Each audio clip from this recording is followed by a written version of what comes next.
Hello! My name is Andrew, and I have a secret. I may have just uncovered the biggest conspiracy of this century, and I'm gonna tell you everything.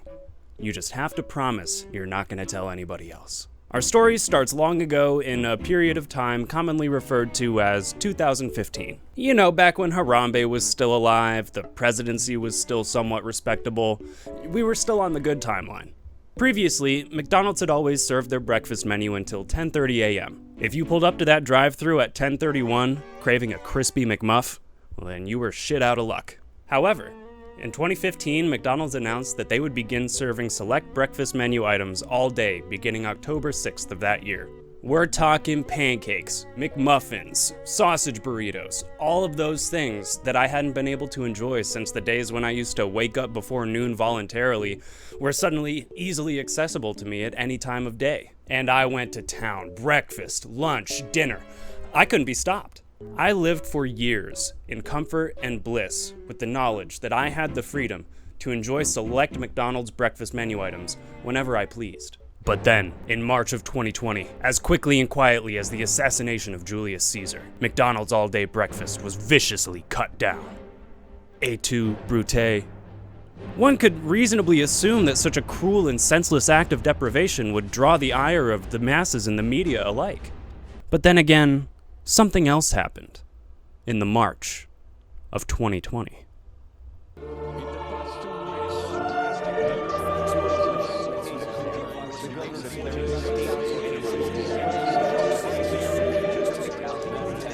There was nothing. The panic of COVID completely overshadowed McDonald's crimes. All anybody was talking about was where the virus came from. You got the commie scientists saying that the virus originated in this wet market in Wuhan, China, and then you got the dumb rednecks saying that the commie scientists at this research hospital released the virus to the public.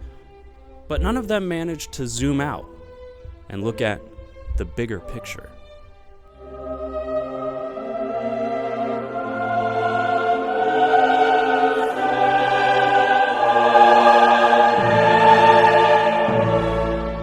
Now, to be clear, I'm not saying that I think McDonald's started a global health crisis just to cover up the shutdown of all-day breakfast.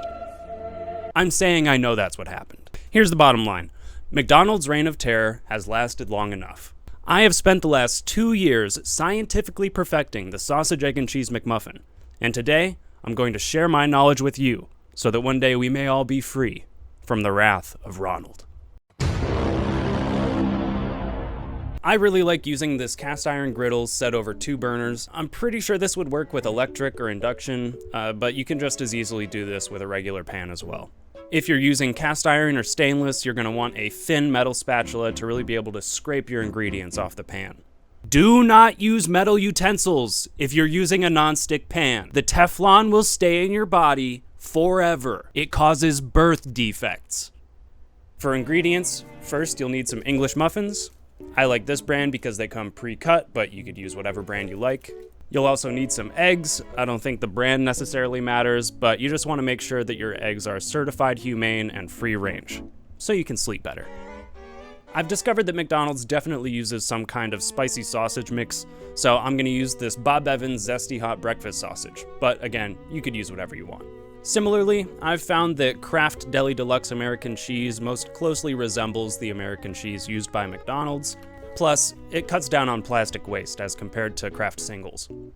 For the sausage patty, cut out 2 parchment squares, hit them with some nonstick spray, weigh out a precise 60-gram ball, and use a cutting board to press the patty to a thickness of about 1/8 of an inch. Peel off the top layer of parchment, and there's your patty. To start, we'll get our griddle or pan up to medium-low heat, melt some butter, and plop down some English muffins. For the best toasting results, I would recommend weighing down your muffins, and bonus points if you use a cute bacon press like mine. 2 to 3 minutes later, the English muffin should be toasted so we can remove it from the heat and place a slice of American cheese on the bottom bun.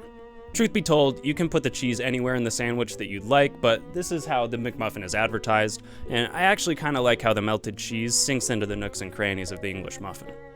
Set the cheesy muffin aside and wipe down your pan. Slap down a sausage patty and remove the parchment. Then, set down a buttered ring mold, crack in an egg, and crack the yolk with the shell. Add some salt, and by this time our sausage patty should be ready to be flipped. Just scrape the patty off the surface of the pan and flip. Look at that Maillard reaction. Once the egg looks about 3/4 of the way cooked through, remove the ring mold and flip carefully. After another minute, we're ready to assemble. Cheesy muff, sausage patty, egg puck, done. It's beautiful. But Andrew, I don't really like sausage. I prefer bacon. Well, then you should probably set your oven to 400 degrees Fahrenheit, get a baking sheet, line it with aluminum foil, spray it down with Pam, load it up with bacon.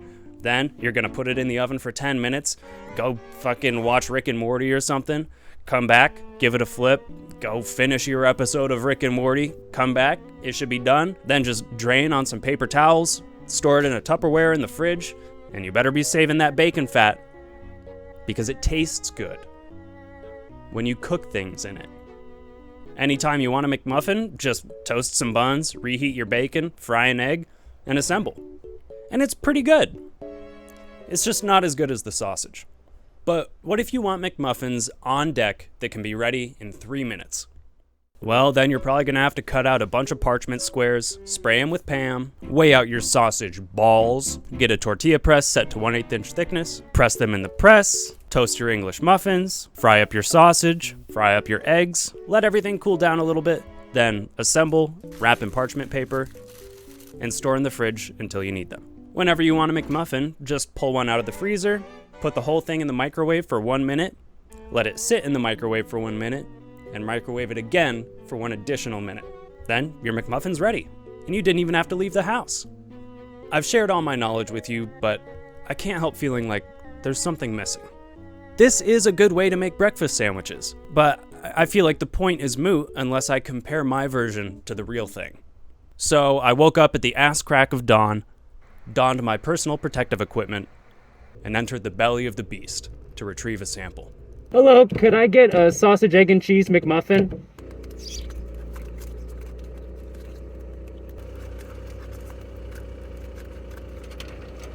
Thank you. Have a good one. Thank you, you too. I can't believe it, we fucking got it! Woo! I can't fucking see anything, holy shit. Sandwich review. So here we have the sausage McMuffin with egg, and here we have my sausage, egg, and cheese McMuffin. They're very similar, soggy. The sausage McMuffin with egg, and we have the sausage, egg, and cheese McMuffin. Let's give it a taste. McDonald's first.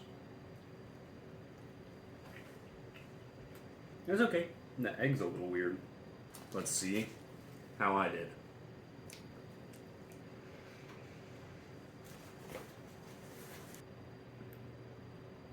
I don't really know what I was expecting. They're pretty much indistinguishable, which I guess is what I was going for.